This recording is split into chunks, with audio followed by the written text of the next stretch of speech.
Well, hello and welcome to our annual legislative update. My name is Mary, and I'm here with Bill Clarke, your policy director. Oh, yes, and I'm your government affairs director. How about that?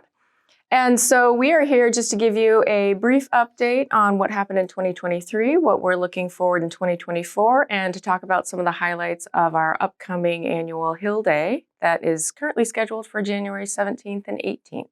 So, Bill, why don't you take it away and give us some updates on what we're looking to see in 2024? Sure. To remind folks, last year, the 2023 legislative session, some have referred to as the year of housing, and we're trying to make sure that housing is not just a one-year effort, but is an ongoing effort by the state legislature. Many people know last year the legislature passed a series of different bills on housing, including bills allowing middle housing, allowing ADUs, reforming SEPA, which is the State Environmental Policy Act, making changes to condominium townhouse construction, and also providing a record amount of funding, over $1 billion, that went into low-income housing and homelessness purposes. Going into the 2024 session, our three top bill priorities are bills that were introduced in 2023 but didn't pass. Keep in mind it's a two-year legislative cycle, so bills that were introduced last year but didn't pass are alive for this year. So our top three issues for the 2024 session include lot splitting, which is a process that would allow a homeowner or a lot owner to split off part of a lot to have a new buildable lot for housing. It would be simpler than a full subdivision act and would be done at the administrative level to create more lots for additional housing supply inside urban growth areas. The second issue we're working on deals with accessory dwelling units, or ADUs, which was passed last year for areas in cities. This would be a bill that would allow detached accessory dwelling units to be built outside of urban growth areas in the rural areas. There have been a number of growth hearings board decisions that prohibit detached ADUs. This bill would allow those to be built.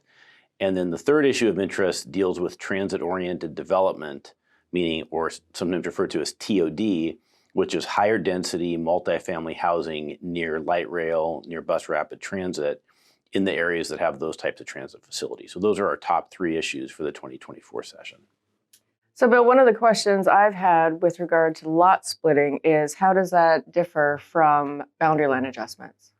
That's right. So the idea under a boundary line adjustment, people may be familiar with that. If you have two existing or adjacent lots, you can modify the existing boundaries so that they have different sizes. But with boundary line adjustments, you cannot create a new or an additional lot.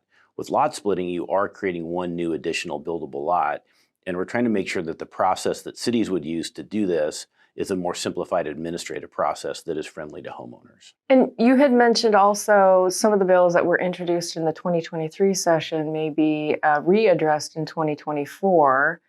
How does that comport with bill numbers? Do we have any references for folks out there? Yeah, that's a good point, Mary.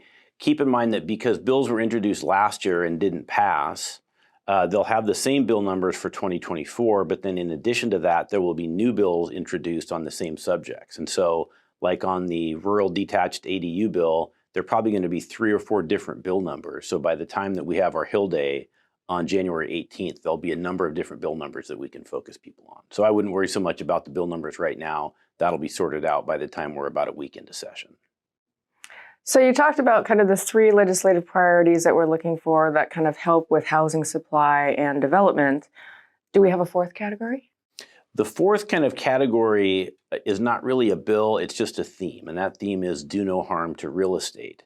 And it's an opportunity for realtors to come to Olympia and tell their legislators what's going on in their local real estate markets. And I think people will be very effective in communicating. It is a tough time in real estate, right? With the lack of listings, increased interest rates, vacancy in commercial properties, and not a lot of new development going on in certain parts of the state.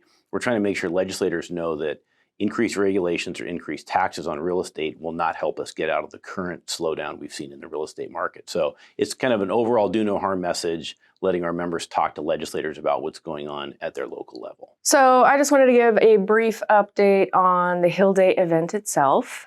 We have had a change of location. So this year in 2024, we are going to be at the Little Creek Casino. It's about a 15-minute drive from the Washington Realtor office to the Little Creek Casino, so it's not much difference with regard to travel time. So that's nice. And it has a lot of amenities at the venue. I mean, of course, there is the casino, there's a spa there, there's a number of restaurant options. Personally, I'm not a golfer, but I hear it's got an excellent golf course if the weather permits. So it should be a lovely venue for us to stay a few days and enjoy ourselves and get some good work done. So just for everybody's scheduling purposes, the 17th is the committee day. And then the 18th is the day that we actually have all of us who are attending go up on the Hill where we meet with legislators. At 9 a.m. is the opening of the general session. And that should last in about an hour and a half to 2 hours where we give updates. We'll be able to provide some more specific information on bills, bill numbers, and you'll get your talking points. After that, you have opportunity to caucus with your local association and talk about and kind of organize the flow of the day, who's going to speak with the legislator, what your appointments are scheduled, so on and so forth. And then after that, once all of the appointments are done, you'll be able to join us and all of the legislators that we've extended invitations, which is everybody, at the Washington Realtor office for our reception that night, which starts at about 6 p.m., goes till about 8. It's going to be a jam-packed day, so my recommendation is bring business cards and comfortable shoes. To register for the event and more information about the schedule and flow, please visit warealtor.org. And thank you so much for being a Washington Realtor member.